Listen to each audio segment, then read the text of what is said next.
पटना में विगत वर्ष हम लोगों ने परशुराम जयंती के अवसर पर तेजस्वी यादव को अतिथि बनाया था। वैसे आमंत्रण तो सबको दिए थे, आमंत्रण तो उनको भी दिया गया था जो आज उप मुख्यमंत्री हैं, और हम खुद जाकर दिए। आमंत्रण उनको भी दिया गया था जो 2 दिन पहले तक जदयू के राष्ट्रीय अध्यक्ष थे। आमंत्रण उनको भी दिया गया था जो केंद्र में 2-2 मंत्रालय लिए हुए हैं। ये सब आपके समाज के होते भर में भी उस परशुराम जयंती में आना उचित नहीं समझे। उस परशुराम जयंती में आना उचित नहीं समझे, लेकिन तेजस्वी यादव को लगा कि हमको जाना चाहिए और हमारे पिताजी के द्वारा जो गलतियां हुई है उसके लिए माफी मांगना चाहिए। और ऐसा ही हुआ। इतिहास में पहली बार 80 विधायक रखने वाला कोई नेता भूमिहारों के मंच पर आकर अपने पूर्व की गलतियों के लिए माफी मांगता और कहता है कि आप हमको वोट दीजिए या न दीजिए, हम आपको उचित भागीदारी देंगे। पहली बार ऐसा हुआ कि 24 में से 5 एमएलसी सीट आपको दे दिया जाता है। तो अब आपका दरवाजा उधर भी खुला। आप एक ही तरफ मुंह करके खड़े थे पिछले 70 साल से।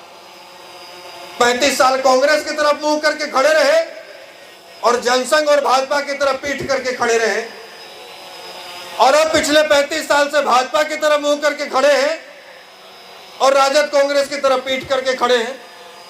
ऐसा क्यों भाई? जो हमको सम्मान देगा, जो हमको भागीदारी देगा, हम उसके साथ जाएंगे। न हम भाजपा को वोट करेंगे, न राजद को सपोर्ट करेंगे। जो हमारी बात करेगा वही हमारे पर राज करेगा।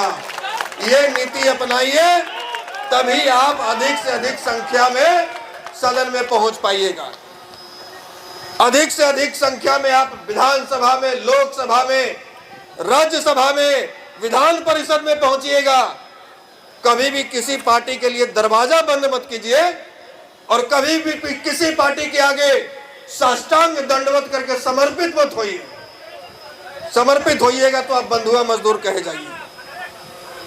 इसलिए बुद्धिजीवी समाज से हैं तो बुद्धि का इस्तेमाल करना है। बुद्धिजीवी समाज से बुद्धि का इस्तेमाल करना है। हमारी अब स्थिति क्या थी पिछले 35 साल से कि यदि एक पार्टी हमारे सगे भाई को यदि टिकट दे दे लोकसभा में, विधानसभा में, सहोदर भाई को यदि लोकसभा और विधानसभा में टिकट दे दे तो हम उसको वोट नहीं देते थे।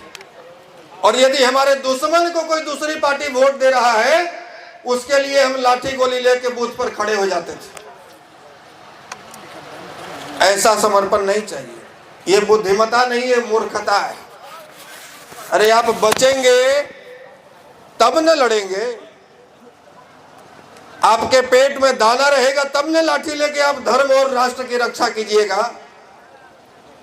जब आपके लोग ही अंदर चिल्लाने वाले नहीं रहेंगे, पार्टी विशेष की भक्ति करते करते जहानाबाद आपसे छीन लिया, महाराजगंज आपसे छीन लिया, पाटलिपुत्र आपसे छीन लिया, मुजफ्फरपुर आपसे छीन लिया, वैशाली आपसे छीन लिया, मोतिहारी आपसे छीन लिया, तो और कुछ दिन भक्ति करके देख लीजिए तो बेगूसराय, नवादा और मुंगेर भी छीन लिया जाएगा।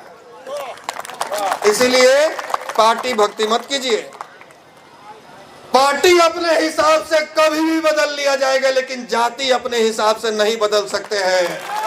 इसलिए पहले जाति तब कोई पार्टी, पहले जाति तब कोई पार्टी।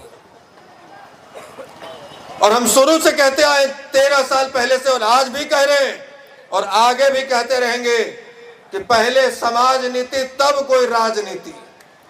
और हमारे समाज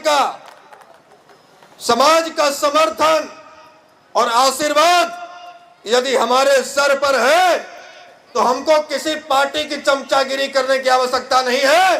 पार्टी हमारे दरवाजे पर आकर हमारा सपोर्ट मांगेगी, पार्टी हमारे दरवाजे पर आएगी। इसलिए जहां भी रहिए मधुमक्खी की तरह एकजुट रहिए।